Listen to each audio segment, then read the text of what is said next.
Corona के खौफ के बीच स्कूलों कॉलेजों को 21 सितंबर से खोलने की अनुमति ने एक बड़ा विवाद खड़ा कर दिया है। सवाल इसलिए भी खड़े हुए हैं कि जब कोरोना महामारी के वैश्विक प्रकोप में भारत बड़ा केंद्र बन चुका है, तब केंद्र सरकार को ऐसा फैसला लेने की जरूरत क्या आन पड़ी। भले ही केंद्रीय स्वास्थ्य मंत्रालय ने शिक्षण संस्थानों में मास्क पहनने या सोशल डिस्टेंसिंग बनाए रखने के लिए भी गाइडलाइन जारी कर दी है, लेकिन ज्यादातर अभिभावक सरकार के इस फैसले से सहमे हुए हैं। अभिभावकों का मानना है कि वो जानते बूझते अपने बच्चों की जिंदगी को दांव पर नहीं लगाएंगे।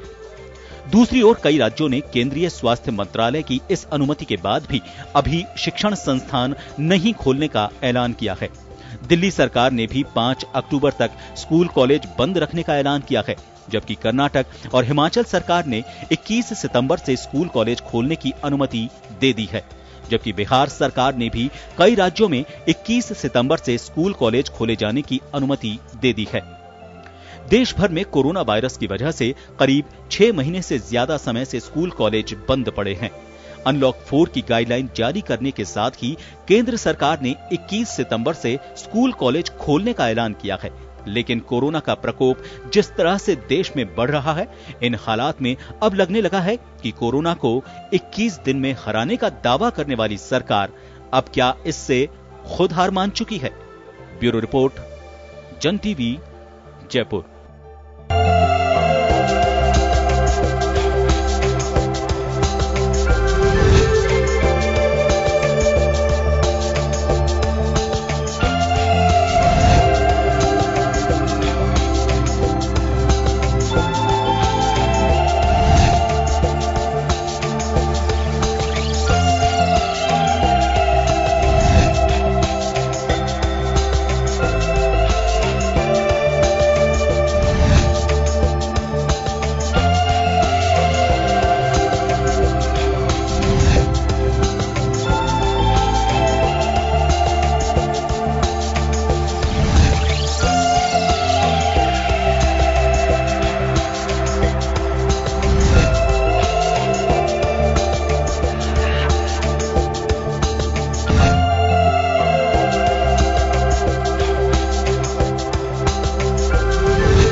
आपका। मैं हूं योगेंद्र, आप देख रहे हैं खास खबर। खास खबर में हम बात कर रहे हैं कोरोना से लेकर के लगातार हम आप तक अपडेट पहुंचाने की कोशिश कर रहे हैं। अब लेकिन बड़ी बात यह है कि 21 सितंबर अनलॉक में कई चीजें खोले जाने की बातें कही गई हैं। स्कूल कॉलेज उसको लेकर के भी चर्चाएं हैं। कई राज्य खोल रहे हैं, कुछ लोग अपनी असहमति जता चुके हैं, कुछ लोग अभी ये क्लियर नहीं कर पा रहे हैं कि स्कूल खोले नहीं खोले। लेकिन अभिभावक जो हैं वो अभी तक भी को स्कूल भेजने के लिए तैयार नहीं है। तो चल बात करेंगे हम। पहले जब कोविड को लेकर के तमाम चीजों को लॉक कर दिया गया और जब अब भारत में दायरा बढ़ता जा रहा है तो हम सब चीजों को अनलॉक कर रहे हैं। लेकिन बात यह आर्थिक इकोनॉमी चलानी है तो आपको कोरोना के साथ ही जीना होगा। लेकिन क्या होगा, इसी को लेकर के हम चर्चा कर रहे हैं कि केंद्र की गाइडलाइन के अकॉर्डिंग तो हम देखें तो 21 तारीख से जा सकते हैं। 9वीं से 12वीं तक के बच्चे जिन्हें डाउट्स अगर कहीं पे हैं वो क्लियर करने के लिए जा सकते हैं। कंटेनमेंट जोन में अगर स्कूल है तो आप स्कूल में नहीं जा सकते हैं। तो चलिए इसी को लेकर के चर्चा करेंगे। हमारे साथ वरिष्ठ पत्रकार मिथिलेश जैमिनी साहब जुड़े हैं, अभिभावक चारू गुप्ता जी हमारे साथ जुड़ी हुई हैं, भाजपा नेता मनीष पारिक साहब हमारे साथ जुड़े हैं, कांग्रेस से अरुण पुरोहित जी हमारे साथ जुड़े हैं। सभी का स्वागत है। मैं जैमिनी साहब आपके पास आना चाहूंगा सबसे पहले। जी 21 सितंबर से स्कूल खोलने के लिए कई राज्य अभिभावक तैयार नहीं हो रहे हैं, वो भी जा सकते हैं, चले भी गए हैं पहले भी। तो ऐसी पोजीशन क्या कोई एक रूपता दिखाई नहीं दे रही है अभी तक? एक्चुअली जो साइकोलॉजिकल फियर है कोरोना का वो बहुत डेंजरियस जोन में है और हालात भी ऐसे हैं। लेकिन जो WHO की अभी रिपोर्ट आई है वो थोड़े स्टूडेंट्स के लिए पॉजिटिव है कि जो 18 साल से कम के बच्चे हैं वो कोरोना इंपैक्ट नहीं हो रहा, कोरोना का उन पे इंपैक्ट नहीं हो रहा है। और इसका मेजर एविडेंस हम देखें कि पिछले दिनों जेई के एग्जाम हुए, नीट के एग्जाम हुए, ये ठीक है उसमें सोशल डिस्टेंसिंग की पालना हुई, सैनिटाइजेशन की प्रॉपर किया गया, मास्क का पूरा प्रयोग किया गया, लेकिन ये एक साइन है कि आप स्कूल खोल सकते हैं, इसमें ऐसी कोई प्रॉब्लम नहीं है। दूसरा, एक बहुत लंबा पीरियड हो गया है। कोई भी जब ऑफलाइन क्लासेस बहुत लंबी हो जाती है तो साइकोलॉजिकली वीकनेस स्टूडेंट्स में आ जाती है। भले हम कह रहे हैं कि ऑनलाइन क्लासेस शुरू हो गई, लेकिन जो एक वंडरफुल जो रिसर्च में सामने आया कि जो ऑफलाइन क्लासेस होती हैं हाँ वही बेटर होती है। काफी अंतर, हाँ काफी अंतर है। और इसके अलावा देखिए अभी यूनिवर्सिटी के भी एग्जाम, राजस्थान यूनिवर्सिटी के, आरयू के भी, यूजी के और पीजी के फाइनल के एग्जाम हो रहे हैं। तो ऐसा नहीं है, एक धीरे धीरे लॉकिंग जो थी वो खुल रही है। अब पेरेंट्स के मन में जो फियर है वो फियर है किस वजह से, वो तो एक सेकंड रीजन है। लेकिन जो साइंटिफिकली प्रूव है WHO का, वो गाइडलाइन जो सेंटर ने भी जारी की है उसमें ये साफ लिख रखा है कि 21 से क्लास 9 से 12 तक के बच्चे स्कूल में जाके जो अपने डाउट्स है वो टीचर से क्लियर कर सकते हैं। लेकिन इंपॉर्टेंट चीज ये कि जब तक ऑफलाइन क्लासेस शुरू नहीं होगी, CBSE के अभी फॉर्म भरने जा रहे हैं और CBSE आज या मंडे को वो जो स्टेटमेंट होता है पेरेंट्स का, उसके नेम्स में कोई मिस्टेक है, स्पेलिंग मिस्टेक है, वो सारा का सारा देखने के लिए सारे स्कूल वाले बुलाएंगे। तो सारे पेरेंट्स भी जाएंगे और बच्चे भी जाएंगे। तो ऐसा तो है नहीं कि जयपुर में कोई पेरेंट्स जाएगा ही नहीं स्कूल में, ऐसा बिल्कुल नहीं है। और फी भी जमा कराने जा रहे हैं। लेकिन है कि एक तो पेरेंट्स के लिए ज्यादा हार्मफुल है और दूसरा जो फैकल्टीज है वो हजार्डनेस है, क्योंकि फैकल्टीज से स्टूडेंट्स में कोरोना जाएगा नहीं जाएगा ये तो अभी जब प्रयोग होगा तब होगा। लेकिन इंपॉर्टेंट चीज है कि जो पेरेंट्स हैं और फैकल्टीज हैं वो दो एक मेजर इश्यू के ये प्रूव हो चुके हैं। 18 साल से नीचे के जो बच्चे हैं, अभी आप जितनी भी रिपोर्ट्स देखेंगे उसमें आप निकाल के देख लीजिए, 18 साल से जो नीचे का बच्चा है उसमें कोरोना इंपैक्ट बहुत कम है या बहुत रेयर है। तो यह एक पॉजिटिव साइन है कि स्कूल जो बहुत बड़ी इंडिया की मैं कहता हूं बैकबोन है। सेकेंड वर्ल्ड वॉर में जब इंग्लैंड की इकोनॉमी डाउन आ गई थी तब वहां पर बजट पेश किया गया। तो इकोनॉमी में सबसे ज्यादा जो बजट उन्होंने एजुकेशन पे दिया, तब वहां के प्राइम मिनिस्टर से पूछा गया कि आपने जब सबसे ज्यादा बजट इनको दे रहे हो, तो उन्होंने कहा कि किसी भी कंट्री की एजुकेशन सिस्टम से छेड़छाड़ करने का मतलब है आप कई नस्लें खराब कर रहे हो। तो किसी भी कीमत पर एजुकेशन से कॉम्प्रोमाइज करके आप एक नस्ल का भविष्य होता है। आप कैसा फाउंडेशन तैयार कर रहे हो उसी के ऊपर आपकी बिल्डिंग बनेगी। ये निश्चित रूप से मुल्क के लिए बहुत जरूरी होता है। मैं वापस आऊंगा आपके पास में, चारू गुप्ता जी के पास में जाऊंगा। चारू जी, 21 तारीख से स्कूल खोलने की बात कही जा रही है, पेरेंट्स कितने तैयार हैं मानसिक रूप से या बच्चों को लेके? देखिए, इस समय जो भयावह स्थिति है, मुझे ख्याल से कोरोना अपने पिछले मार्च के बाद से अभी चरम सीमा पर अभी है। और जो कोरोना जिसे हम कहते थे कि यही एक सुना है, किसी पड़ोस में हुआ है, अब ये न केवल एक परिवार के एक सदस्य को हो रहा है बल्कि पूरे परिवार को संक्रमित कर रहा है। तो ऐसे में परिवार जन, इवन वो बच्चा खुद स्कूल में जाने के लिए रेडी नहीं है, बच्चे भी नहीं चाहते और परिवार भी नहीं चाहता।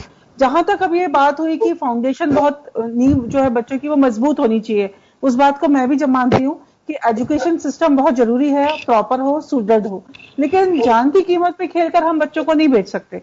दूसरी बात ये है कि गवर्नमेंट अगर इतना ही हमारे बच्चों की एजुकेशन पर फोकस करना चाहती है तो जैसे जन टीवी का मुझे ध्यान है कि, और डीडी चैनल का मुझे ध्यान है कि बच्चों की क्लासेस इसमें चलाई जाती है घंटे या 2 घंटे की, इन दिनों का मुझे ध्यान नहीं है, लेकिन उनको एक दूरदर्शन पे जब हम भी छोटे थे तो विज्ञान और इस तरह के 2 घंटे का एक कोर्स चलाया जाता था जिसमें बच्चों को नई नई जानकारियां दी जाती थी।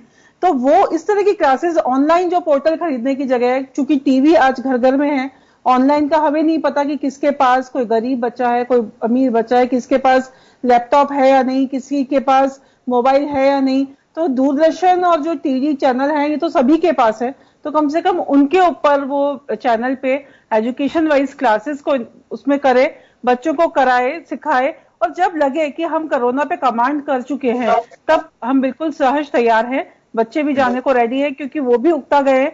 और जहां तक ये बात आ रही है कि 18 साल से कम बच्चों को हुआ ही नहीं, तो देखिए आप और हम ऐसे लोग निकल रहे हैं पेट के लिए, बाहर काम के लिए, बाकी बच्चे हमसे ज्यादा अवेयर है इन सब चीजों के लिए, और हमने खुद ने अपने बच्चों को ये हिदायत दे रखी है कि वो घर के बाहर ना जाए। ज्यादा से ज्यादा बच्चे अगर आप किसी का देखेंगे भी तो कॉलोनी में एक साइकिल लगा करके, राउंड लगा करके घर आ जाएगा, लेकिन ना तो वो किसी गार्डन में, ना पार्क में, ना दोस्तों के पास, ना स्कूल में, बच्चे कहीं नहीं जा रहे। तो जो बच्चे हैं वो अपनी सेफ्टी से रुके हुए हैं, वो चैन उन्होंने अपनी खुद बना रखी है।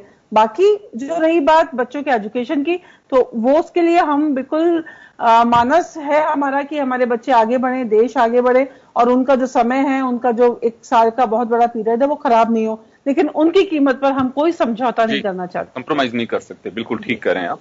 वरुण पुरोहित जी, आपके पास आना चाहूंगा। राज्यों की जिम्मेदारी काफी बनती है, लेकिन अनलॉक 4 की जो गाइडलाइन आई उसके अनुसार है कि आप लॉकडाउन भी करना चाहते हैं तो केंद्र के गृह मंत्रालय से आपको परमिशन लेनी होगी। तो ऐसे में क्या लग रहा है, आपकी सरकार भी यहाँ पे और भी राज्यों से, दिल्ली ने बिल्कुल क्लियर अपना स्टेप ले लिया है कि 5 अक्टूबर तक हम स्कूल नहीं खोलेंगे। अभी राजस्थान में अभी क्या लग रहा है आपको, पूरी क्लियरिटी है नहीं कि पेरेंट्स तैयार नहीं है, स्कूल भी अभी देख रहे हैं कि खोले नहीं खोले, पशु पे इसकी स्थिति है, एक दिन बीच में है वह रविवार का। योगेंद्र जी, ये जो सारी कोरोना का जो सारा अभी जो डिस्कशन चल रहा है, लोग परेशान हो रहे हैं, ये सारा जो है केंद्र सरकार का मिसमैनेजमेंट का रिजल्ट है। अगर वो फरवरी मार्च को वेस्ट नहीं करते, विशेषज्ञों से राय लेके सारा काम करते, मैं नहीं करने के बजाय हम करते, तो आज ये समस्याएं नहीं आती। क्योंकि चाइना जहां से शुरू हुआ, चाइना, ताइवान, जापान, वियतनाम, वहां कोई प्रॉब्लम नहीं आ रही। और अभी जेमिनी साहब कह रहे थे, आप देखिए अमेरिका ने स्कूल बीच में बंद कर दिए, और दूसरी कंट्रीज, वेस्टर्न कंट्रीज में भी 2-3 में स्कूल बंद करने पड़े। तो ये सब चीजें आप WHO पे तो विश्वास कर ही क्या रहे हो आप, वो पाकिस्तान को बता रहा है आपसे बढ़िया, तो अब आप कैसे विश्वास करोगे उस चीज को? तो लेकिन हमारे यहाँ मिसमैनेजमेंट हुआ स्टार्टिंग से, और ये बीमारी ऐसी चीज है, अगर शरीर को आप मिसमैनेजमेंट करोगे तो काबू नहीं आती, डॉक्टरों के किसी की आएगी, किसी की नहीं आएगी। इनके मिसमैनेजमेंट का रिजल्ट पूरा देश भुगत रहा है।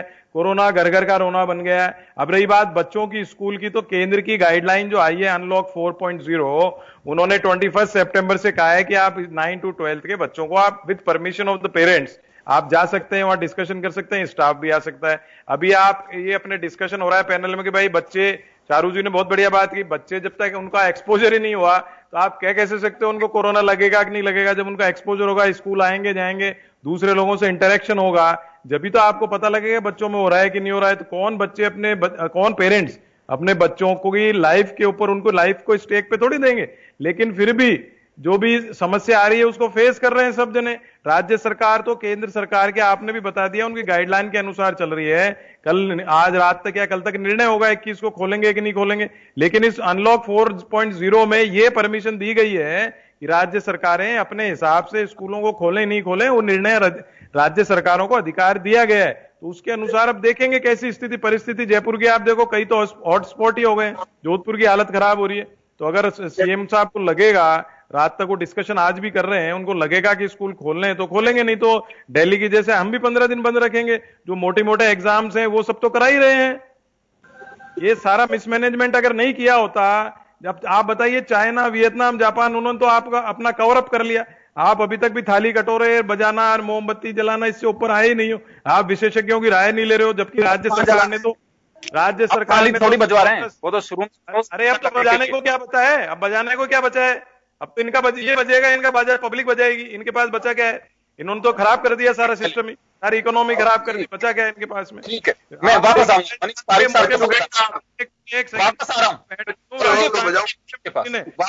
विशेषज्ञ डॉक्टरों से बात की तो प्रधानमंत्री और केंद्र सरकार नहीं कर सकती थी क्या 6 महीने में? जबकि पहले आ गई थी आप अप्रैल मई की चीजें आपकी टीचर चैनल देश जून जुलाई। वरुण जी वापस आ रहा हूँ आपके पास में। मनीष पारिक साहब के पास में जाना चाहूंगा। मनीष जी, मैं तो ये जानना चाहूंगा कि क्या लगता है आपको, स्कूल 21 से खुलने चाहिए या अभी हमें और वेट करना चाहिए? मैनेजमेंट, मिसमैनेजमेंट, ये तो चलिए दूसरा पक्ष है, लेकिन अभी तो जो हो चुका, अब वो बार बार उससे कोई रिपीट से कोई अर्थ नहीं है। लेकिन अभी हमें क्या करना चाहिए? निश्चित तौर पर बात तो यही है कि जो पेरेंट्स की इच्छा पर जिस तरह से रखा है, क्यों कंसल्ट करने जा सकते हैं, तो मैंडेटरी तो है नहीं। मतलब तो मैंडेटरी नहीं है तो जो जाना नहीं चाहते वो नहीं जाएंगे, रेगुलर क्लासेस नहीं लगेगी। और एग्जामिनेशन फॉर्म भरना है या और भी कोई जो जरूरत पूरी करनी है किन्हीं को लगता है, तो इससे मुझे ऐसा लगता है कि ये एक प्रिलिमिनरी तैयारी है और एक इतनी सेंसिटिव स्टेप है ये कि कुछ लोग जब स्कूल में आना जाना शुरू करेंगे तो चारू जी ने कहा जैसा कि वो ध्यान आएगा एक्सपोजर के बाद। वो अगर कोई पैनिक पोजीशन नहीं होगी तो मुझे लगता है कि फिर महीने 2 महीने में स्कूल ढंग से खुल जाएंगे। और अगर इस समय कोई नेगेटिव रिपोर्ट आती है कि कुल मिला के इस समय करना ठीक नहीं है, भगदड़ हो रही है, बच्चों को अभी भी छूना चल रहा है, कोई इन्फेक्शन हो रहा है, इस तरह की कोई बात आएगी अगर, तो उसको स्टॉपल किया जा सकता है या आगे लिंगर ऑन हो सकता है।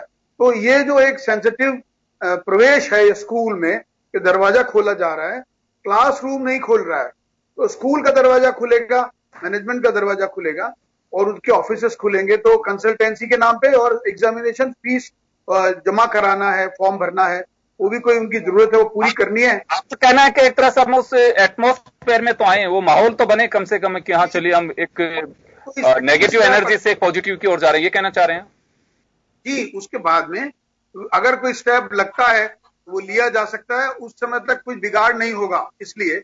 और दूसरी बात, अगर सब कुछ ठीक चलता रहा तो स्कूल्स में प्रवेश कर सकते हैं, तो क्लासेस में प्रवेश कर सकते हैं, रेगुलर टीचिंग में प्रवेश कर सकते हैं। तो इसलिए मैं इसको केंद्र सरकार का एक बहुत संवेदनशील कदम और अपने बालकों के विषय में सुरक्षा के प्रति पूरी जिम्मेदारी के साथ उठाया हुआ कदम कहूंगा। वरुण जी तो बहुत सारी बातें बता रहे हैं कि वियतनाम, चाइना, जापान ऐसे सब हो रहा है, वहां तो यहाँ नहीं हो रहा है, ये उनका इंटरेस्ट वहीं पे ज्यादा है। लेकिन ये भी ये मान रहे हैं कि एग्जाम वगैरह तो हो रहे हैं, जेईई के हो रहे हैं, नीट के हो रहे हैं, ये सब चल ही रहा है। तो इसका मतलब एक तरफ वो ये मानते हैं कि सब कुछ ठीक चल रहा है और दूसरी तरफ चूंकि उनको विरोध करना है, इसलिए केंद्र सरकार के ठीक नहीं चल रहा है। स्कूलों में जिनके स्टाफ को या उनके मैनेजमेंट में कोरोना हो रहा है, आप उसका क्या करेंगे? बज रहा है वो बेड की व्यवस्था राजस्थान सरकार नहीं करे, ये इनके दिमाग में अलार्म नहीं बजता है। लेकिन कांग्रेस के विचारक सोनिया गांधी जी के उस एस्पेक्ट पर बात नहीं करते हैं कि वो विदेश में क्यों चली गई है इलाज कराने। अगर यहाँ पे आपके गृह मंत्री कहाँ हैं? उनकी क्यों नहीं आती मेडिकल बुलेटिन? आपको तो ले देके गांधी परिवार के अलावा कुछ दिखता नहीं है, सारा मैनेजमेंट है राजस्थान में। विकास तो दिल्ली में नहीं है केजरीवाल जी से मान लीजिए, क्योंकि राज्य का विषय चिकित्सा। ये जो सोनिया गांधी जी विदेश में व्यापार करने जा रही है, एक बार जैमिनी साहब आपके पास आना चाहूंगा, एक बार जैमिनी साहब के पास आऊंगा। मिथिलेश जी, आपसे मेरा एक सवाल है। दो बातें देखें यहाँ पे, पेरेंट्स भी और स्टूडेंट भी। यह भी चाहता है कि मेरा एक साल खराब ना हो, और यह भी सबको चिंता है कि कोविड से भी बचना है। तो दोनों के बीच स्थिति बनी हुई है। पेरेंट्स चाहते भी हैं कि बच्चे का एक साल तो खराब नहीं होना चाहिए। ऐसे में क्या कोई कंप्रोमाइज करना चाहिए सिलेबस के साथ में? अभी तक वो भी कोई नहीं आ रही है। देखिए, अभी पिछले दिनों एजुकेशन मिनिस्टर गोविंद सिंह डोटासरा ने कहा कि हम सिलेबस को कम करने जा रहे हैं, लेकिन एक जो फैक्ट है कि एग्जाम होने के बाद मेंटली प्रिपरेशन होगी। जैसे 34 दिन तक कांग्रेस की सरकार होटलों में बंद रही, तो आज हम देखते हैं कि होटलों में शाम को भीड़ है। कोरोना के पेशेंट जयपुर में है, लेकिन आप शाम के टाइम रेस्टोरेंट्स में देख लीजिए, भीड़ है। तो वही पैटर्न यही है। जैसे होटलों में जब एमएलए और ये जाके 34 दिन रह के आगे, तो धीरे धीरे जयपुर की होटल इंडस्ट्री को जान मिली है। वैसे ही एग्जाम के बाद जब बच्चों के कुछ नहीं हो रहा है, तो डेफिनेटली ध्यान मिल रहा है। अब ट्रांसफर खोल रहे हैं, टीचर्स के ट्रांसफर खोल दिए हैं। जब टीचरों के ट्रांसफर खोल दिए, तो वो ट्रांसफर पोस्टिंग के लिए घूम रहे हैं। तो फैकल्टी अगर स्कूल में चल जाती है, तो कौन सा गुनाह कर रही है? और आज ऐसा कोई पेरेंट्स नहीं है जो अपने बच्चे का एक साल बिगाड़ना चाहता। पर्टिकुलर जो नीट और जेई दे दी, उनके जो सिलेक्शन होंगे वो काउंसलिंग के लिए जाएंगे। तो इंपॉर्टेंट चीज यह है कि सिलेबस को वैलिड बनाना एक बहुत इंपॉर्टेंट चीज है। लेकिन दुर्भाग्य क्या है कि चाहे स्टेट गवर्नमेंट हो चाहे सेंट्रल गवर्नमेंट हो, ये जो एजुकेशन का इश्यू है उस पर सही अभी तक पॉलिसी इंडिया में नहीं है। चाहे 70 साल हमको आजाद हुए हो गए हैं, लेकिन इंडिया की एजुकेशन, करंट जो एजुकेशन पॉलिसी है, वो बिल्कुल डेंजरियस जोन में है। वो एक किताबी कीड़ा बनाने के लिए तैयारी है, बच्चे का ऑल राउंड पर्सनालिटी का डेवलपमेंट करने में फेल है। इसलिए आज इतने दिन हो गए कोरोना को चलते हुए, कोई भी सिलेबस पर नहीं बोल रहा, कोई भी सिलेबस को परफेक्ट करने की नहीं कर रहा है। अभी राजस्थान यूनिवर्सिटी ने एग्जाम में पेपर कम है, सवाल कम कर दिए, लेकिन यूनिट कम नहीं कर पाए।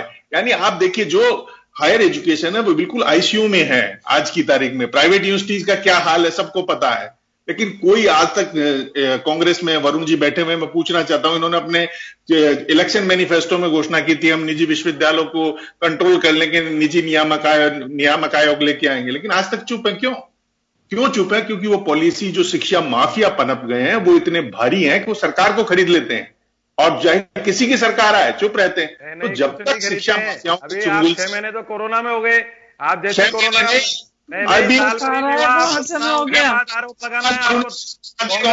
आरोप लगाने के अलावा क्या काम करना है आपको? अभी आप समझौता हो चुका है। ये 34 दिन होटलों में रहे, इसका सारा खर्चा शिक्षा माफियाओं ने उठाया है, आपको शायद पता नहीं है। यूनिवर्सिटीज को शिक्षा माफिया चाहो तो मैं उनके पेमेंट ला के दे सकता हूँ, किसने कितना पेमेंट किया, किस यूनिवर्सिटी वाले ने, प्राइवेट यूनिवर्सिटी वाले ने। ये सारा आप ऐसा पूरी नियामक आयोग नहीं, मैं भी कह रहा हूं डरते रहो मोदी जी से। हम नहीं डरते हैं, हमने सारे काम किए हैं, कोरोना में बेस्ट काम किया। जैसे 2 अक्टूबर को आप आएंगे ना हमारे रिपोर्ट कार्ड, ऑब्जेक्शन उठाना कि क्या काम हुआ क्या नहीं हुआ, क्या इश्यू है, मोदी जी का क्या लेना देना। आप मोदी जी को क्यों इसमें बीच ला रहे हो? शिक्षा नहीं कर रहे केंद्र सरकार, मोदी जी का इश्यू कैसे नहीं है? केंद्र सरकार चला रही है, उसके ऊपर तो डिपेंड कर रहा है सारा देश। वो डिपेंड करना है, वो निकाल दो आप दिमाग से। आपको स्टेट की पॉलिसी बनानी है। आपने अभी गवर्नमेंट के स्कूल कॉलेजेस खोल दिए, और जो प्राइवेट कॉलेज जिनका दिसंबर में इंस्पेक्शन हो गया, उनके एनओसी आज तक जारी नहीं कर रहे। आप क्यों लेके बैठे एनओसीयां? अरे किसने एनओसी लेके बैठे? साल भर तो वहां था सरकार को चलाए, 6 महीने काम हो गया। आप जो काम करते हैं, आप निकल में कॉलेज हो गया, सितंबर जाने वाला है, आज तक आपने नहीं दी। बच्चों के सोचिए, बच्चों के बारे में सोचते हैं अपन, बच्चों जो स्कूल के बच्चे हैं, हाँ स्कूल की सोचे अपन, बच्चों का क्या होगा? देखिए, बच्चों के लिए एक सबसे बड़ी बात यह है कि आप वैन को यूज नहीं कर पाएंगे, जो स्कूल की कॉमन वैन है उसको यूज नहीं करेंगे, या बस जो है उसे यूज नहीं करेंगे पेरेंट्स अपना। तो एक जो जोड़ना चाहता हूं पेरेंट्स के सामने में, योगेंद्र जी, इसमें मैं आऊंगा जी। हाँ बताइए। मैं ये कह रहा था कि इसमें एक इंपॉर्टेंट चीज एम्प्लॉयमेंट की भी है कि आप स्कूल बंद करने से पूरे राजस्थान में लगभग 3.5 लाख प्राइवेट स्कूलों के टीचर बेरोजगार हैं। जो बस ड्राइवर है वो बेरोजगार हो गए, जो बसें चलाते थे, मिनी बसें चलाते थे, जो रिसेप्शन पर बैठते थे, जो माली थे, जो यानी हालात ये है कि राजस्थान में बातें तो कोई भी बैठ के राजनेता कर सकते हैं, लेकिन जो रियल ग्राउंड स्टोरी है, 1000 स्कूल पूरे इंडिया में बिकने को तैयार है। आप राजस्थान की क्या बात कर रहे हो? 1000 स्कूल इंडिया में बिकने को रेडी हो गए। जब तक जॉब नहीं देंगे, आज ही अपने यहाँ जयपुर के पास कानोता में एक परिवार ने सुसाइड कर लिया। ये पहली झांकी, अभी तो मथुरा काशी बाकी है। आप सोचिए कितना डेंजरस जोन, अगर आप इनको बंद रखेंगे, इतने लोग अनएम्प्लॉयमेंट है तो क्या कर लोगे आप? या बातें करने से कोई बातें थोड़ी चलेगी। आप किसी को रोजी रोटी नहीं दोगे तो आप कैसे? तो केंद्र सरकार से पूछो ना आप, राज्य सरकार को क्या बोल रहे हो? वापस आ रहा हूं आपके पास में, पॉलिसी से हुआ है। के पास जाऊंगा। सारे संस्थान बेच रहे हैं, रेलवे बेच रहे हैं, LIC बेच रहे हैं, उस पर क्वेश्चन नहीं उठाओगे? मैं चारू जी के पास जाऊंगा, मैं वापस लौटाऊंगा। वरुण जी आपके पास भी आऊंगा, चारू जी के पास जाऊंगा। चारू जी, एक चीज मैं जानना चाहूंगा कि पर्सनल व्हीकल यूज करना होगा अगर बच्चे को लेके जाना है तो, और अगर ये कहें कि डाउट्स पूछने के लिए कोई बच्चा जा सकता है तो ये भी कोई आपको क्या लग रहा है कि लॉजिकली है कि कोई जा सकता है, कोई नहीं जा सकता है? और फिर आप हर व्यक्ति के पास में ट्रांसपोर्टेशन की व्यवस्था है कि नहीं है? जिस दिन हो जाएगा या तो पेरेंट्स को कोई कंप्रोमाइज करना पड़ेगा अपने जॉब के साथ में। ये बहुत सारी चीजें सामने आएंगी, तो इन चुनौतियों को लेकर के कितने तैयार हैं पेरेंट्स? देखिए, जब हम बात करते हैं कि बाहर के देश में स्कूल खुल गए हैं, वहां के बच्चे स्कूल जा रहे हैं, तब वहां पे जब स्कूल में बच्चों का एडमिशन होता है तो वहां एक क्राइटेरिया होता है कि बच्चे का स्कूल के पास ही उनके जो उसका घर है वो विदिन 2 किलोमीटर 1 किलोमीटर के बीच में होना चाहिए। उसके लिए उसको बहुत दूर से 15-15, 16 या 20-20 किलोमीटर नहीं होना चाहिए। जबकि हमारे यहाँ इस क्राइटेरिया को फॉलो नहीं किया जाता। यहाँ का बच्चा, मालवीय नगर रहने वाला बच्चा दिल्ली पब्लिक स्कूल पढ़ने अजमेर रोड जाएगा, अजमेर रोड का बच्चा सवाई मानसिंह स्कूल पढ़ने जगतपुर आएगा। तो 15-15, 20-20 किलोमीटर बच्चों को पढ़ाया जाता है। बच्चे कहीं ना कहीं पेरेंट्स भी उसमें अपनी शान समझते हैं। उनको जब अब ये चीजें जब पास में आने लगी हैं तब समझ में आता है कि बच्चे का स्कूल अगर पास में है, वो अपना ओन कन्वेंस फॉलो कर सके तो बहुत बेहतर है। अब चूंकि ये तो चीज हमारे हाथ से निकल चुकी है। पहले यही सोचते थे पेरेंट्स कि नजदीक का जो स्कूल, सरकारी स्कूल है, उसमें अपने एडमिशन करा देंगे है। लेकिन अब कुछ स्टेटस पॉइंट ऐसे हो गए जिन्हें हम अब इस समय माँ बाप उस चीज को फील कर रहे हैं कि अगर वो कभी बच्चे को स्कूल लेके गए, और रोज लाना ले जाना पॉसिबल नहीं है। बच्चे को सुबह 10:30 बजे या 7:30 बजे छोड़ सकते हैं, लेकिन 12 बजे वापस लेकर के आना, 1 बजे वापस आना। चलिए, मैं वापस लौटूंगा आपके पास में, मैं वापस लौट रहा हूँ पास में, चारों के वापस लौट रहा हूँ अभी आप लोगों के पास में। छोटे से ब्रेक के लिए रुकेंगे, ब्रेक के बाद हम वापस लौट रहे हैं।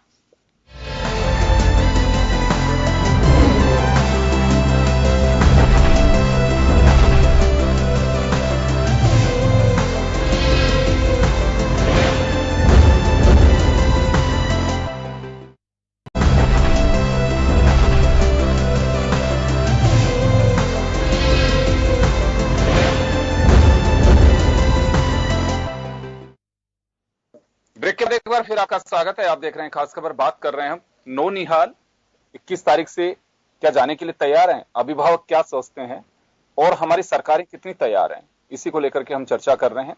और वापस मैं चारू जी के पास में था, चारू जी के पास जाना चाहूंगा। चारू जी, देखिए, एक ऐसा फेज है, जैसे मैंने जेमिनी साहब से भी पूछा, आप तो अभिभावक हैं, हम सभी अभिभावक भी हैं जहां भी हम हैं, जो भी पोजीशन में हैं, लेकिन यहाँ एक बात है कि कोई भी अपने बच्चे का 1 साल खराब भी नहीं करना चाहता और उसको कोरोना के इसमें अपना एक ये कहें कि रिस्क भी नहीं लेना चाहता। तो ऐसे में कैसे, कहीं तो कंप्रोमाइज करना पड़ेगा। सर, आप सही कह रहे हैं, लेकिन अभी जो स्टेज अभी है, मैं मानती हूँ आफ्टर दिवाली अगर हम स्कूल बच्चों को भेजेंगे तब तक काफी कुछ कंट्रोल हो जाएगा। अभी जो हम कर रहे हैं बेसिकली कोरोना को रोकथाम के लिए, हम कुछ बहुत अच्छा नहीं कर रहे हैं। वरुण जी, इस बात पे आप थोड़ा सा अगर आप इसको मंथन करेंगे, बीइंग अ पेरेंट, तो अभी सरकार क्या कर रही है, केवल चालान कर रही है। जिसके मुंह पे मास्क नहीं है आप उसको फ्री में मास्क दो, लगाओ। मैं कल सब्जी मंडी गई, सब्जी मंडी वाले ने, लड़के ने मास्क नहीं लगा रखा था। मैंने उसको कहा भैया तू मास्क तो लगा ले। बोला कि नहीं मैडम, मेरे कोरोना नहीं होगा। मैंने कहा मेरे हो जाएगा, तू लगा। उसने फिर बड़ी मुश्किल से कि ये खरीदार करके नहीं जा रहे हैं, तो उसने मास्क लगाया। तो ये जो छोटे छोटे लोग हैं जो 2-2 5-5 रुपए की बचत कर रहे हैं, इन सबको हमें वो जन जागृति लानी पड़ेगी। अभी हम पढ़ रहे हैं कोरोना को लेके एक अलग बोर्ड, तो हमें ये चीज को समझना पड़ेगा, हमें खुद को लोगों को सिखाना पड़ेगा। कभी कभी सैटरडे संडे हम लोग सब मिलकर के कोरोना की चेन तोड़ने के लिए लॉकडाउन करें, सेल्फ लॉकडाउन। गवर्नमेंट लॉकडाउन नहीं कर सकते हैं तो करिए। अलग तरह का जी, अलग तरह के दौर में है इस वक्त हम, बिल्कुल एक बिल्कुल अलग दौर में आ गए हम लोग। और पे हैं। और मैं इस बात से, जामिनी जी की बात से, इस बात पे बहुत ज्यादा जोर, मैं भी मतलब सहमत हूँ कि जो बेरोजगारी बढ़ रही है, जो लोग परेशान हो रहे हैं, और आगे आने वाला जो इकोनॉमिक स्टेटस है वो जो गिरने वाला है, उसकी भयावह स्थिति भी हमसे नहीं देखी जा रही है। लेकिन फिर भी जीने के लिए हम हर चीज के साथ लड़ सकते हैं, लेकिन अपने बच्चों के साथ कॉम्प्रोमाइज कोई भी व्यक्ति नहीं कर सकता। तो ये भी बहुत देखने वाली बात है। तो कहीं ना कहीं जन जागृति ला करके कोरोना के दौर को 15-20 दिन में अगर हम सब ठान ले और इसको रोके, जिस दुकानदार ने नहीं लगा रखा उसको लगाएं, 10 आप अपने पास बैग में लेकर के चले, उसको आप एंटर नहीं होने दें जब तक आप सही करें। देखिए इसमें कोई संदेह नहीं है, कहीं ना कहीं मैं आपके साथ बिल्कुल, कहीं ना कहीं ये लापरवाही जो रही है वो एक बड़ी वजह भी रही है कि जो स्प्रेड कर रहा है, कम्युनिटी स्प्रेड तो हो चुका ऑलरेडी, सरकारें माने नहीं माने, लेकिन हालात साफ दिखाई दे रहे हैं। वरुण जी आपके पास आना चाहूंगा मैं। पहले हमें एक अगर कहीं पे भी पेशेंट आता था तो चारों तरफ कर्फ्यू लगा देते थे। अभी आवश्यकता अब है मुझे लगता है इसकी कि अभी अगर कोई मास्क नहीं लगा रखा है, वो चाहे कोई भी हो, किसी क्लास का हो, उस पर सख्ती से कार्रवाई करनी चाहिए। वो लगा रखा है, वो हो सकता है ज्यादा पावरफुल है, उसके कोरोना नहीं होगा। चारू जी ने सही कहा कि सामने वाले के हो सकता है, मालूम नहीं है किसी को भी इस बात का। कोरोना के ये नहीं देखता है कि कितना ताकतवर है, कितना कमजोर है, कितना पैसे वाला है, कितना गरीब है, वो महिला है कि पुरुष है, ये कुछ नहीं देख रहा। और कहीं ना कहीं लापरवाही एक बहुत बड़ी वजह है कि हम जितने फैलते जा रहे हैं। समीक्षा हो रही है सरकार के स्तर पर, इसमें कोई डाउट नहीं है, सुविधाएं भी दे रहे होंगे, लेकिन ये दिखना भी चाहिए। अब पहले जगह जगह बैरिकेटिंग सब कुछ करते, अभी पुलिस गश्त करती भी नहीं दिखती है। अब तो संसाधन इतने दे दिए, नई चेतक व्हीकल्स दे दिए, चौराहे पे जहां पे भीड़ होती है आप देखिए। मीडिया अगर कहीं कुछ तो उसके दिन अगले दिन हम ऑपरेशन करने जाते हैं। तो मुझे लगता है कि रेगुलर होना चाहिए। एसएचओ जो है जाकर के मॉनिटरिंग करें, गश्त करें, क्यों नहीं लगा रखें, लोगों को समझाने की कोशिश करें, नहीं समझ में आता थोड़ा सख्त रवैया इख्तियार करें। तो कुछ तो करना पड़ेगा। अगर हम ऐसे हाथ पे हाथ रख के बैठे रहेंगे कि बिल्कुल नहीं, अब ये तो इसी के साथ चलना पड़ेगा, बिल्कुल चलना पड़ेगा, लेकिन जहां हम कार्रवाई कर सकते हैं वो भी नहीं दिख रही है अभी। योगेंद्र जी बिल्कुल दिख रही है कार्रवाई। चारू जी ने भी एंडोर्स किया मुख्यमंत्री जी के आह्वान को कि नो मास्क नो एंट्री जो है ये हो जाए तो कोरोना समाप्त हो सके। सर मेरी बात सुनिए, अपन ने हर डिस्कशन किया, हर डिबेट में सोशल डिसिप्लिन जब तक नहीं होगा, जब तक हर घर तो कोई आदमी जा नहीं सकता। और जहां तक आप पुलिस की बात कर रहे थे, जब लॉकडाउन लगा हुआ था तो पुलिस के पास ज्यादा काम नहीं था, एक ही काम था भाई, चौराहों पे सब जगह बैठी थी और उन्होंने अपनी ड्यूटी बहुत बखूबी निभाई और हमारी सुरक्षा करी। आज की तारीख में सब दफ्तर खुल गए, सारा ट्रैफिक खुल गया, सब कुछ खुल गया, तो पुलिस के पास 10 काम रहते हैं। कोई किसी को कोर्ट जाना है, किसी को केस के लिए जाना है, किसी को किसी सुरक्षा में जाना है, किसी को, तो पुलिस का इतना स्टाफ भी हमारे पास नहीं होता थानों में। आपको पुलिस कोई अधिकारी होता तो ज्यादा बता सकता था बेहतर। तो हर जगह पुलिस को तो लगाया नहीं जा सकता जब तक सामाजिक जागरण नहीं होगा, सोशल डिसिप्लिन नहीं होगा। अभी चारू जी ने बहुत बढ़िया बात की। मैं ही कल परसों गोविंद देव जी मंडी में गया, वहीं कोई नहीं लगाता, उनको कहते रहो सुनते ही नहीं है कोई। आप सड़क पे चले जाइए, कार वाले नहीं लगाते, कारों में चलते हैं जो, अब किस किस को पकड़ के आप पकड़ के करोगे? फिर भी अगर अपनी गाड़ी में अकेला बैठा हुआ है, अगर वो मास्क नहीं लगा रखा है कोई बात नहीं, अगर दो भी बैठे हैं तो मास्क लगाना चाहिए। मैं वही तो सर आपसे कह रहा हूँ, रोकना चाहिए ऐसे व्हीकल्स को जिसका जुर्माना होता है। हाँ, तो ट्रैफिक पुलिस जहाँ पुलिस इंस्टॉल हुई है, जहाँ पुलिस होती है वहां तो चालान करती है। हर दिन भरी थोड़ी गलियों में, घरों में, दुकानों में पुलिस घूमती रहेगी। तो सोशल डिसिप्लिन बिगर आप कहीं नहीं कर सकते। खाली राजस्थान नहीं, मैं दिल्ली जाया और जगह जाया, कहीं सोशल डिसिप्लिन नहीं है, कोई सुनता ही नहीं है, कोई मानता नहीं है। ये जब तक हमारे हिंदुस्तान पर हम जनता को छोड़ नहीं सकते कि आप समझ नहीं रहे हो तो आप मर जाओ, ये नहीं होता। आपको कहीं ना कहीं से समझा ही रहे हैं ना, आप भी समझा रहे हो, मैं भी कहता हूँ, जयमिनी जी भी कह रहे हैं, मनीष जी भी कह रहे हैं, लेकिन जो नहीं मानेगा उनका आप क्या करोगे? सरकारी स्तर पर बहुत बेहतर इंतजाम है। देखिए इंतजाम तो ये है वरुण जी कि मुख्यमंत्री को खुद कहना पड़ा कि आंकड़े आप सही पेश करिए। ये एक बहुत बड़ी बात है जिसको प्रॉपर्ली लेकर आ रही है। मत जोड़ो, देश में आंकड़े ऐसे चल रहे हैं, पूरे वर्ल्ड में चल रहे हैं। केंद्र सरकार के पास तो डॉक्टर शहीद हुए, उन्हीं के नहीं है आंकड़े। आप आंकड़ों की बात कर रहे हो। राजस्थान सरकार आज भी दूसरे राज्यों के बनिस्बत सबसे बेस्ट काम कर रही है। आप सारी रिपोर्ट लीजिए। हमारे जयपुर का या तो जनरलाइज बात करो, या तो आप जनरलाइज बात करो। एक पक्ष की बात नहीं कर सकते। नहीं, एक पक्ष की बात नहीं की जा रही है वरुण जी, एक पक्ष की बात नहीं है ये। मैं जनरल बात कर रही हूँ। और मैं गुजरात में क्या हो रहा है, हरियाणा में क्या हो रहा है, आप राजस्थान की बात नहीं मतलब है, मुझे मेरे जयपुर से मतलब है, मुझे मेरे राजस्थान से मतलब है, इस समय मुझे मेरे अड़ोस पड़ोस से मतलब है। हाँ तो जयपुर में अच्छा काम कर रहा है, जयपुर में कोई कमी नहीं आ रही है, जनता का सोशल डिस्प्ले। हाँ बिल्कुल नहीं आ रही है। अरे वरुण जी, जयपुर में जिंदल जी को वेंटिलेटर नहीं मिल पाया, जो जयपुर के सर्जन थे, बहुत बड़े आदमी थे। यही कह रहा था इनको, जिंदल साहब को ही वो नहीं पाया। इसमें कितनों को जिंदगी दी है, वो वेंटिलेटर के बिना रहते। विज्ञप्ति आज की कोई कमी नहीं है, आराम है, और इसी कारण से सरकार की दुर्गति हो रही है। ये जो सीएम साहब खुद तो 1 महीने के लिए होम क्वारंटाइन हो गए, लेकिन बाकी जनता को भगवान भरोसे छोड़ दिया। कुछ तो ऐसा मत करिए वरुण जी, सभी गलतियां सबसे हो रही है। बेड नहीं है, दवाइयां नहीं है, लूट रहे हैं, तुम कर रहे हैं वहाँ पे स्कूल कर रहे हैं, कल कोई घंटे बता रहा है, कोई नेगेटिव बता रहा है, आज की बात नहीं है। के बाद आप न्यूज़पेपर की वरुण जी जा रहे हैं, क्या है ये, कोई मैनेजमेंट है? आप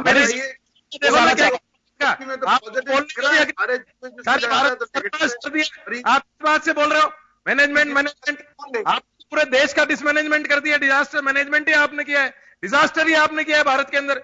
आप तो बोल ही नहीं सकते, रोटी रोटी कोरोना जब कोई बात आती तो बात होती है मेडिकल की, आएगी कहां से? अभी मैं कहूंगा कि सोनिया जी कहाँ चली गई ये बता दो।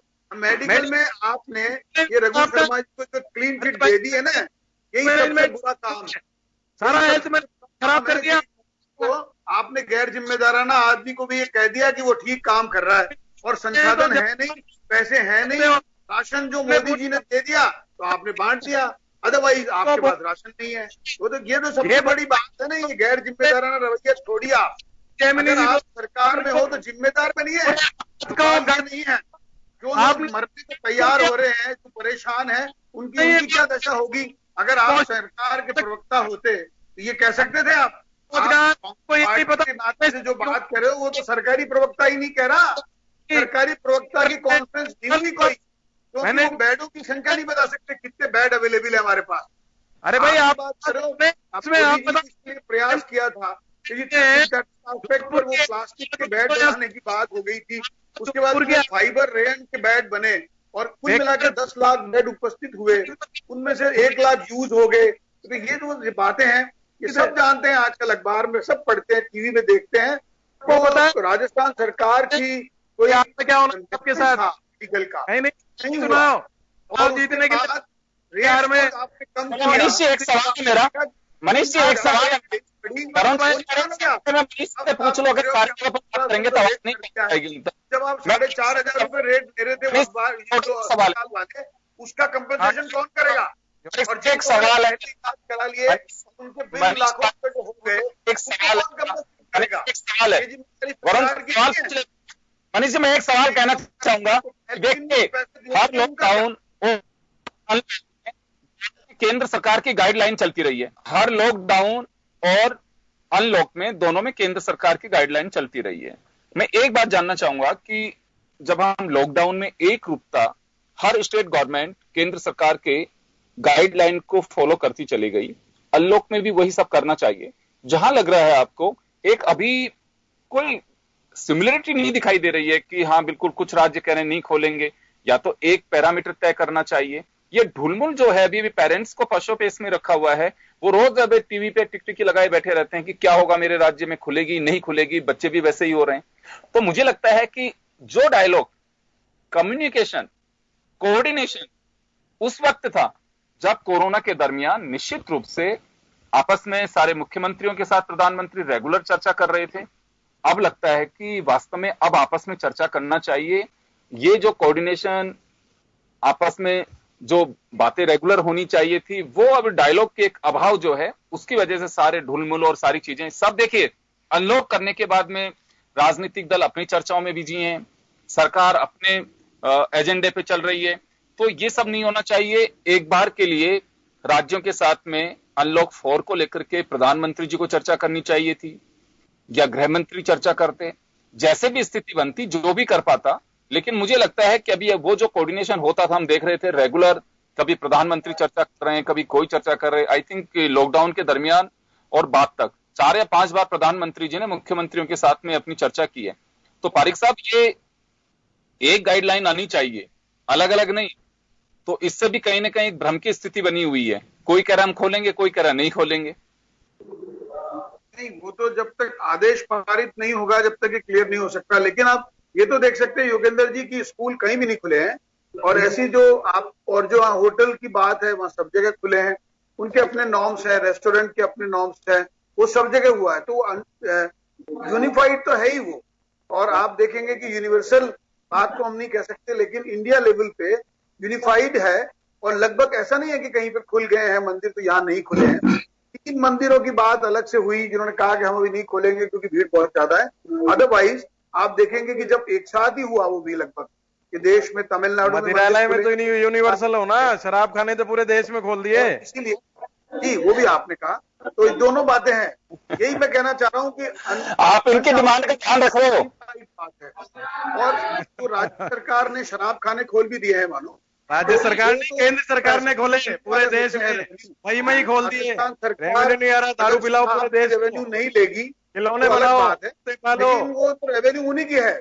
और इसका जो आग्रह मुख्यमंत्रियों की बैठक में किया होगा, तो जो अरे मुख्यमंत्रियों कहते क्या खिलौने बनाओगे, रावरा कुत्ते पालोगे, रिकॉर्डिंग हो तो आपको लानी चाहिए।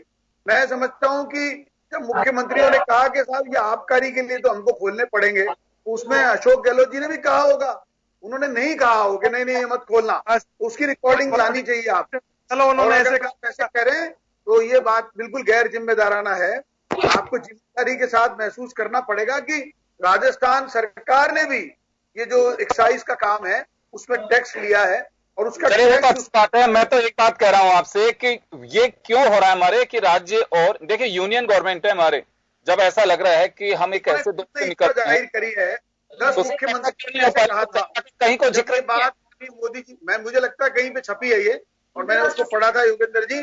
बताइए था मुख्यमंत्रियों ने कहा था जब उनसे पूछा गया कि आप ये तय कर लेंगे इस लेवल पे कुछ गाइडलाइन, चलिए सर वो जो तय करना, वो नहीं कह रहा हूं कि जब हिंदुस्तान होना कहा हम कोरोना को लेकर के बिल्कुल बॉटम में थे और आज कहां पहुंच गए, नंबर 2 पे पहुंच गए। और पर डे केसेज में हम सबसे टॉप पे चले गए। ये एक चिंता का विषय मनीष जी, अगर वास्तव में कोरोना से इतना खतरा हमें पहले से था, आपस में चर्चा होनी चाहिए प्रधानमंत्री जी को राज्यों के मुख्यमंत्रियों के साथ में अनलॉक 4 के स्कूल को लेकर के क्या करना है उसको लेकर के चर्चा की जानी चाहिए, करनी चाहिए।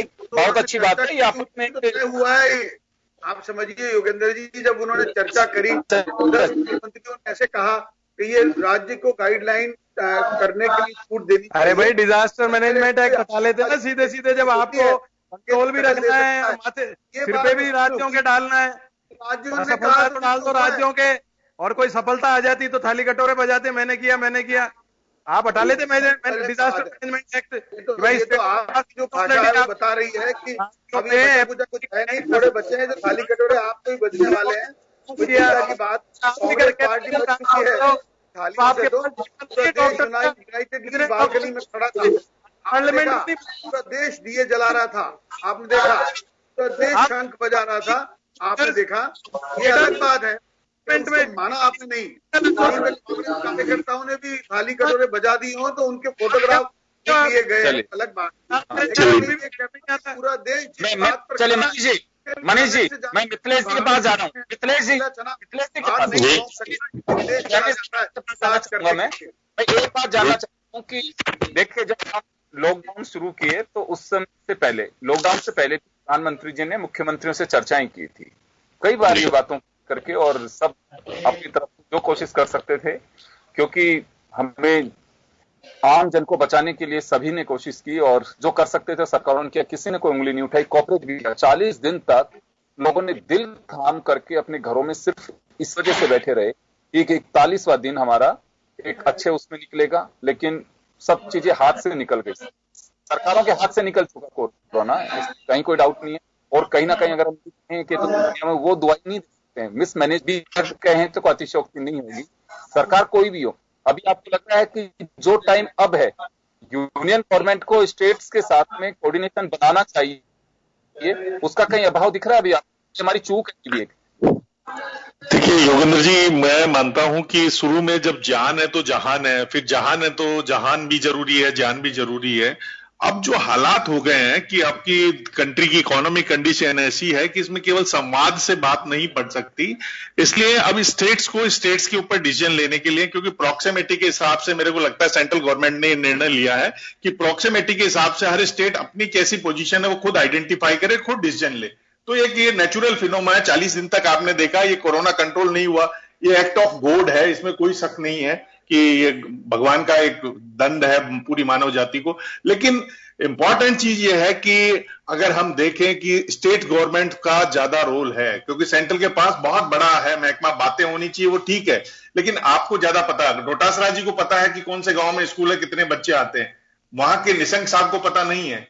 तो इसलिए कभी भी अगर हम ये माने प्रॉक्सिमिटी का एक प्रोबेबिलिटी और प्रॉक्सिमिटी का एक बेसिक प्रिंसिपल है किसी भी डिसीजन मेकिंग को, उसके अकॉर्डिंग मैं समझता हूं कि पहले इन्होंने संवाद किया क्योंकि पहली बार ऐसी स्थितियां पैदा हुई, लेकिन अब उनको लगता है कि स्टेट गवर्नमेंट सक्षम है, स्टेट गवर्नमेंट को उनको मदद करनी चाहिए, लेकिन डिसीजन पावर पूरी तरह स्टेट गवर्नमेंट को ही लेना चाहिए, इसमें कोई शक शुबा नहीं है।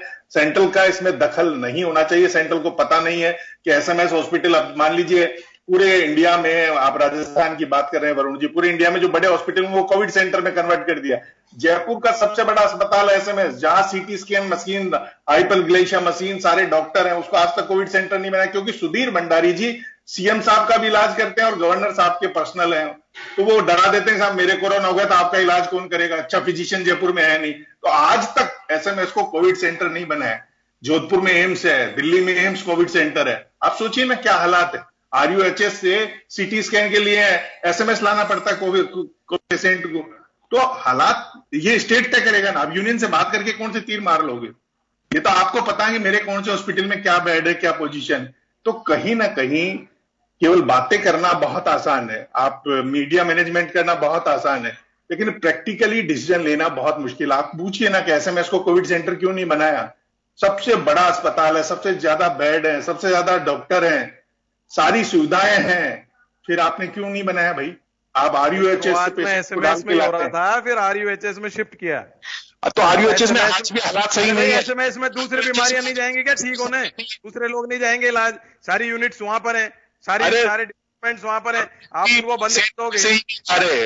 केवल भंडारी जी को रिलाइज करने के लिए आपने नहीं खोला, क्योंकि वो गवर्नर साहब के भी हैं और सीएम साहब के भी है फिजिशियन। आपके उनसे आप कुछ वो ये बारे में किसी भी आदमी डिबेट में नहीं है, पर्सनल आदमी पे रिमार्क करना ही नहीं चाहिए। ये तो आपको आना चाहिए, आपकी पर्सनल ग्रेविटीज हो सकती है उनमें, आपको देना। मैं इसको किया गया था, उसके आरयूएचएस शिफ्ट किया, जयपुरिया कर दिया, आपके एएसआई कर दिया। एसएमएस में और बीमारियों का इलाज कैसे होगा? सारी यूनिट्स तो वही है, आप सारी यूनिट्स बंद कर दोगे? एएसआई में बेड नहीं है, ऑक्सीजन नहीं है, बीमारी है। अरे भाई वो तो सेंटर से आने थे, सारे खेप, सारी टेस्टिंग किटें सेंटर से आनी थी। तो उससे पीछे नहीं होता, केवल खबरें छपाने के काम हो रहा है, प्रैक्टिकली काम नहीं हो रहा है। साल पहले भी आई थी, क्यों आ रही है हिंदुस्तान में? पूछो बीजेपी वालों से। एक बीजेपी कांग्रेस का नहीं, ये पूरी ह्यूमैनिटी, पूरी ह्यूमन बीइंग का है। आप भी देख लेना, पत्रकार हो, क्यों आ रही है हिंदुस्तान में, किस बीमारी के लिए बनाई गई थी? SCQ आप भेज रहे हो अमेरिका एक धमकी से, जो जयपुर के डॉक्टर्स ने इलाज शुरू कर दिया। कभी कहा है हिंदुस्तान में कि चाइना ने इस वायरस को बनाया, कांग्रेस सेंट्रल में बढ़ जाएगी तो चाइना फिर अपने यहाँ नहीं बेचेगा ना वायरस, जब तो हम चाइना कांग्रेस को आज से वोट देना शुरू कर देते हैं।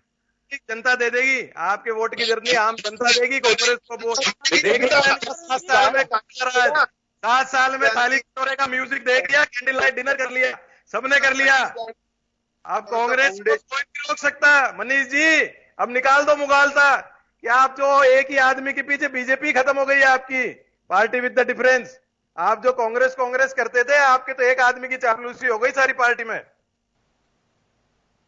चलिए खैर, अब तो कोरोना से कैसे लड़े हम तो उस पर डिस्कस पर जाए, कौन क्या कर रहा है ये तो जनता देखेगी जब चुनाव का वक्त आएगा। फिलहाल तो हमारा जो वक्त है कोरोना से लड़ने का वक्त है, कोरोना से हम कैसे निपट सके उसका वक्त है। चारू जी आपके पास आना चाहूंगा मैं, ये सारी चलती रहेंगी, लेकिन मैं इसमें एक बात बोलना चाह रहा था जी कि स्टूडेंट की मेंटल एबिलिटी को इंक्रीज करने के लिए, उनके मोरल बूस्टअप के लिए जितने भी मोटिवेटर हैं उनको ऑनलाइन सरकार जोड़े और हर स्कूल्स के लिए क्योंकि बच्चा डिप्रेशन में जा चुका है, एंजाइटी में हो चुका है, मार्च से वो स्कूल नहीं गया। तो ये स्कूल के जो एजुकेशन मिनिस्टर है उनको फॉर्मली थोड़ा सा जो मोटिवेट कर की बहुत नीड है। बच्चा वाकई डिप्रेशन में, अपनी मदर से भी नहीं कह पा रहा वो बात, फादर से भी नहीं कह पा रहा, उसका स्वभाव भी चिड़चिड़ा हो गया। ये रियल हर घर की स्टोरी है, क्योंकि उसे कुछ दिख नहीं रहा। बच्चा एक एज होती है 18 साल तक, बच्चे में इमोशंस का जो इंटेलिजेंसी क्वोशिएंट के साथ इमोशनल क्वोशिएंट बहुत इंक्रीज होता है। इमोशनल क्वोशिएंट और इंटेलिजेंस क्वोशिएंट को बैलेंस करने के लिए गवर्नमेंट को पॉलिसी बनानी चाहिए,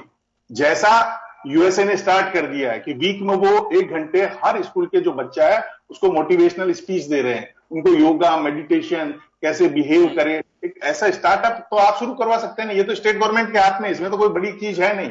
शिक्षा संकुल में बैठा के रोज करा सकते हैं कि बस टीचर हैं। चलिए चारू जी मैं आपके पास आना चाहूंगा। बच्चे क्या कहते हैं, क्योंकि 6 महीने से वो कैद हैं, एक तरह से घर के बाहर निकलने नहीं दे रहे हैं। हर किसी को अपने बच्चे की चिंता भी है। ऐसे है कि कंटेनमेंट जोन है, वहां तो बेचारे साइकिलिंग भी नहीं कर पा रहे हैं, छत पे भी जाते हैं तो चलो नीचे आ जाओ, तो सड़क पे जाना चाहते हैं बाहर निकल करके, लेकिन कुछ कोरोना का डर, कुछ उनकी साइकोलॉजी जो बच्चों की चेंज हो गई है वो स्थिति, और दूसरा माँ बाप का डर, ये सब चीजें उन्हें कहीं ना कहीं रोके हुए है। और जो बात अभी जैमिनी जी ने कही है वो बिल्कुल सत्य है कि हमको भी ये चाहिए, और टीवी चैनल जितने भी ये माध्यम है उनसे मेरी गुजारिश भी रहेगी कि वो रिया और सुशांत को ना दिखा करके, अगर सरकार ना भी कर रही है तो खुद ही अपनी तरफ से ये ना दिखा करके ड्रैगन ये कर रहा है या पाकिस्तान में ये हो गया।